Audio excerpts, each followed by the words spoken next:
Bonjour, c'est un plaisir d'être avec vous ce lundi matin pour l'entretien avec l'invité de la matinale de Gabon 24. La date de scrutin en ce qui concerne l'élection présidentielle au Gabon a été annoncée par le gouvernement et c'est le 12 avril. C'est l'occasion pour nous de parler du taux de participation des citoyens gabonais aux différentes élections. Parce que voter est un devoir citoyen, parce que accomplir ce devoir citoyen est la clé de la prise de décision collective mais surtout individuelle. Dans cette séquence dédiée à l'invité de la matinale, nous vous proposons de décrypter ensemble une étude dénommée « Voter ou ne pas voter » qui met en lumière des données scientifiques sur le taux de participation à une élection au Gabon. Cette étude a été réalisée sur la base du dernier référendum en date, celui bien sûr du 16 novembre 2024. Pour plus de détails, nous sommes avec M. Brice Obion-Obounou, le président du cabinet Bion et membre du G10. Bonjour et bienvenue. Bonjour Christella, merci encore une fois de plus de me recevoir et vraiment préciser qu'effectivement cette étude a été faite par notre cabinet et en collaboration avec la Confédération de la diaspora gabonaise multicontinentale, qu'on appelle affectueusement le G10. Le G10. Très bien. Dites-nous, en parlant de cette étude, quel est son intérêt, pourquoi l'avoir réalisée et quels sont les facteurs qu'elle met en avant? Oui, très bonne question. Au départ, il y a eu beaucoup de conversations sur le taux de participation et d'abstention pendant cette période des référendums. Et le G10, qui est d'abord ce groupe de 1200 Gabonais qui sont là pour réfléchir et de trouver des solutions. Alors, on a trouvé que c'était important vraiment de faire une étude, mais beaucoup plus cette fois-ci, de se focaliser sur comment augmenter la participation. Donc, on n'allait pas rentrer dans le débat d'abstention et qu'est-ce que cela veut dire, mais beaucoup plus sur comment augmenter la participation aux élections. Pour inciter les gens à voter Tout davantage. à fait. Faire usage de leur devoir citoyen, tout à fait. Très bien. Donc, quelle analyse, avant que nous puissions passer au décryptage, donc quelle analyse vous faites entre les résultats de ce référendum-là et l'historique des élections passées au Gabon? Christella, ça c'est une très bonne question. Nous avons analysé l'histoire des élections au Gabon sur une période de 30 ans. Et les résultats que nous obtenons nous montrent clairement qu'il n'y a pas de différence statistiquement significative en ce qui concerne le taux de participation ou d'abstention. Mais la question était maintenant de savoir comment est-ce que nous pouvons augmenter le taux de participation aux élections, d'où le but de cette étude. D'accord. Dites-nous, quels sont les facteurs qui poussent les individus à voter ou non d'ailleurs? Oui, nous avons vraiment fait des longues recherches là-dessus. Le premier facteur, Christelle, c'est ce qu'on appelle le facteur d'intérêt politique. Est-ce qu'il y a une relation entre l'intérêt politique et le fait que j'aille voter ou pas? Le deuxième facteur que nous avons ici, c'est ce qu'on appelle la disponibilité des ressources ou l'intérêt financier. Par exemple, au Canada, qui est un grand pays, certains sont complètement à l'ouest ou à l'est, ça peut prendre beaucoup de temps. La personne peut se poser la question, est-ce que je vais vraiment passer tout ce temps de voyage pour aller voter? Le troisième facteur ici, c'est ce qu'on appelle une sorte de inattendu au niveau du vote, l'incertitude du vote. Est-ce que le fait que j'aille voter va changer quelque chose? Mais si les gens pensent que les dés sont déjà jetés, il n'y aura peut-être pas l'intérêt d'aller voter. Donc l'incertitude du vote est une autre variable importante. L'autre aussi variable, c'est ce qu'on appelle le devoir citoyen. On a posé la question de savoir est-ce qu'aller voter est vu comme étant un devoir citoyen. Et vous verrez par les chiffres comment les gens ont réagi à cette question.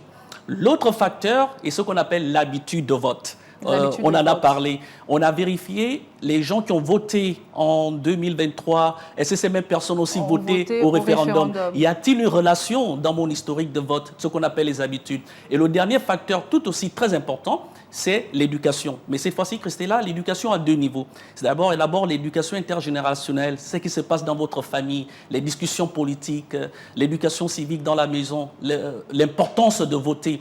Et on a maintenant l'éducation académique qu'on connaît, c'est-à-dire au niveau d'éducation. Est-ce que j'ai un niveau universitaire? Est-ce que les personnes qui n'ont pas une éducation académique ont tendance à voter ou ne pas aller voter? Déjà, quels sont les outils que vous avez utilisés pour procéder à cette étude, donc le questionnaire, l'échantillonnage? Comme toute étude scientifique, ça commence d'abord, comme on l'avait dit la dernière fois, l'engagement communautaire, on discute avec les gens et de cette discussion, Christella sort la question de recherche. Et de cette question de recherche, nous faisons une revue littéraire. Et donc, on a fait de longues recherches pour voir quels sont les facteurs qui sont impliqués dans la décision de voter ou ne pas voter. Et à partir de là, nous avons dessiné l'étude. Une fois l'étude a été dessinée, conceptualisée, si vous voulez, nous avons fait comme d'habitude, nous avons mis des jeunes étudiants du Gabon sur le terrain. Et ils ont rapporté plus de 500 participants comme d'habitude. C'est souvent le chiffre minimum que nous recherchons. Et nous avons eu des résultats que nous avons commencé à analyser et voir comment les différentes variables s'influencent les unes après les autres. Donc, venons-en justement au décryptage de ces résultats. Donc, nous allons passer, comme l'avait dit dans un premier temps, à l'analyse des résultats en partant des caractéristiques personnelles. Donc, ces résultats ont été faits sur la base, nous l'avons dit, à l'entame de nos propos du dernier référendum du 16 novembre 2024. Donc, sur la base de votre échantillonnage, quel est le taux d'abstention, le taux de votants et de non-votants? Bon, une fois de plus ici, le taux d'abstention n'était pas ce qui était important pour nous. La façon que nous avons décrypté l'étude, c'est que nous avons demandé aux gens comment est-ce qu'ils ont voté. Donc, il y a certaines personnes qui ont dit je n'ai pas voté. Une autre personne a dit j'ai voté oui, j'ai voté non, j'ai voté bulletin blanc ou nul. La deuxième catégorie, ça veut dire j'ai voté blanc ou nul ou que j'ai voté le oui ou le non. Toutes ces personnes ont participé au vote. Donc, ces personnes ont été mises dans un groupe. Et il y a l'autre groupe qui est le groupe comparatif des personnes qui ont vraiment refusé de voter. Et donc, ce sont ces deux groupes-là que nous avons comparés et on a commencer à étudier le caractère et comment est-ce que ces gens agissent par rapport aux différentes variables que nous avons étudiées. Donc, peu importe le choix des personnes, l'intérêt, c'est de voter. L'intérêt est de voter, mais nous essayons aussi de comprendre pourquoi les gens n'ont pas voté. Exactement. D'accord. Donc là, nous allons passer maintenant à l'analyse des résultats à partir des variables historiques. Donc, la deuxième partie. Dites-nous quelles sont les caractéristiques historiques qui vous ont permis de réaliser cette étude et quels sont les résultats? Oui, alors, le premier, c'est celui qu'on a mentionné, Christella, c'est l'intérêt politique. Est-ce que les gens participent au débat? Est-ce qu'ils regardaient les débats? Voici ce que nous obtenons. Dans notre échantillon, l'intérêt au débat politique augmente les chances de ce groupe de participer aux élections de 4 fois. Ça veut dire que les gens qui étaient intéressés au débat politique, ce sont aussi les mêmes personnes qui sont allées voter. Et ça, c'était très important. Donc, à partir de la revue littéraire, l'intérêt politique c'est vérifié aussi au Gabon. C'est les mêmes résultats que nous avons obtenus au Canada. Ce sont les mêmes résultats que nous obtenons ici au Gabon. La deuxième variable, c'est ce qu'on appelle le devoir civique. Et on a posé la question de savoir, est-ce qu'aller voter au référendum, pour vous, est considéré comme étant un devoir civique? Voici ce qu'on obtient, Christella. Très, très intéressant ici.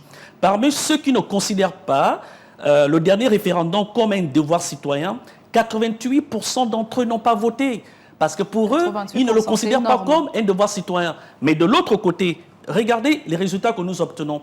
Le groupe qui considère par contre que voter est un acte citoyen a presque 9 fois plus de chances de participer à un vote. Donc l'importance de l'éducation civique, on a parlé de la maison, mais aussi dans nos établissements scolaires. Troisième élément, ce sont les ressources. Les ressources, c'est un facteur qui a été très présent au Canada à cause de la grandeur du pays, mais aussi important ici au Gabon. C'est-à-dire que si on met à disposition, par exemple, le transport par les voitures, permettre aux gens de se déplacer pour aller voter, ça facilite le vote.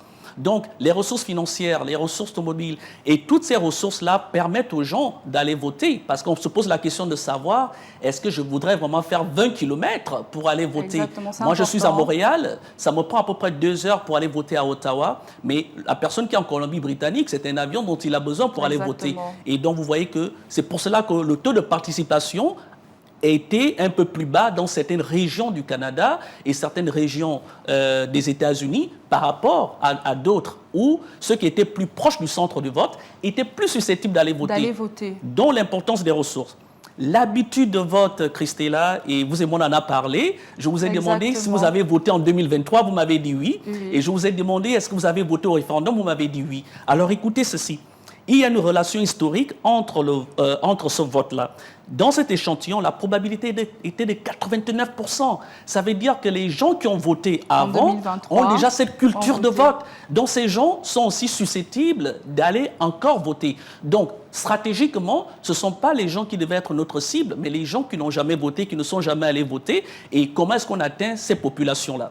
Alors, donc, ce sont les variables que nous avons regardées. Et puis, bon, à la fin, je vous montrerai les 3 grandes variables qui sont importante en termes de stratégie pour augmenter la participation citoyenne. Et donc, face à toutes ces variables, face à tous ces résultats, oui.